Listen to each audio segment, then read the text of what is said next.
لازم كده كل فترة نرجع نفتكر أكل أهالينا زمان، أكل أهالينا اللي كانت بتبقى صينية البطاطس في الطاسة الألمونيا أو في الصينية الألمونيا فاكرينها؟ هُم اللي من جيلنا بس اللي هيبقوا عارفين المعنى ده بجد.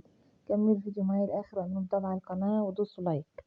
ربنا يكبر بخاطرك وينوّلك كل اللي في بالك، يالّا هتعمل متابعة للقناة اللهم آمين.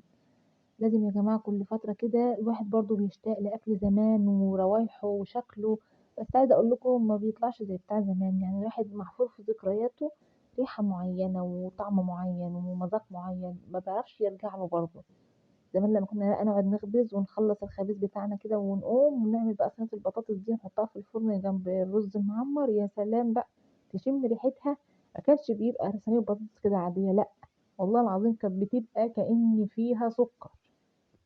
بس ولادنا ما عادوش عارفين الكلام ده، ما عادوش فاهمينه.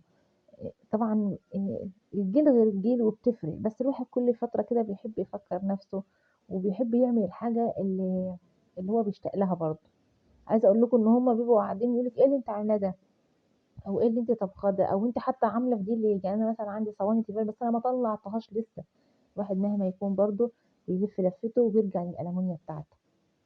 طبعًا بقى بطاطستين حلوين كده قطّعتهم طرنشات، عليهم فصين توم، عليهم بصلاية، عليهم طماطماية كده زي السلطة، عندِك معلقة صلصة حطيها، ما عندكيش قطّعي طماطماية ني، كلّه ني في ني، حُطّي بهاراتِك بقى اللي أنتِ عايزاها، ملح وفلفل أسمر وكمون، حُطّي شوية شطة، حُطّي بهارات لو عندِك بهارات اللي هي المشكّلة ديّة، عندِك ورقة اللورا حطّيهم، مكعب مرقة دجاج، في الآخر ضيفي الملح بتاعِك بقى إيه، الحدق اللي أنتِ بتحبيه، يعني عايزاها مضبوطة كده، كل واحد وأكله بقى أو زي ما هو متعوّد.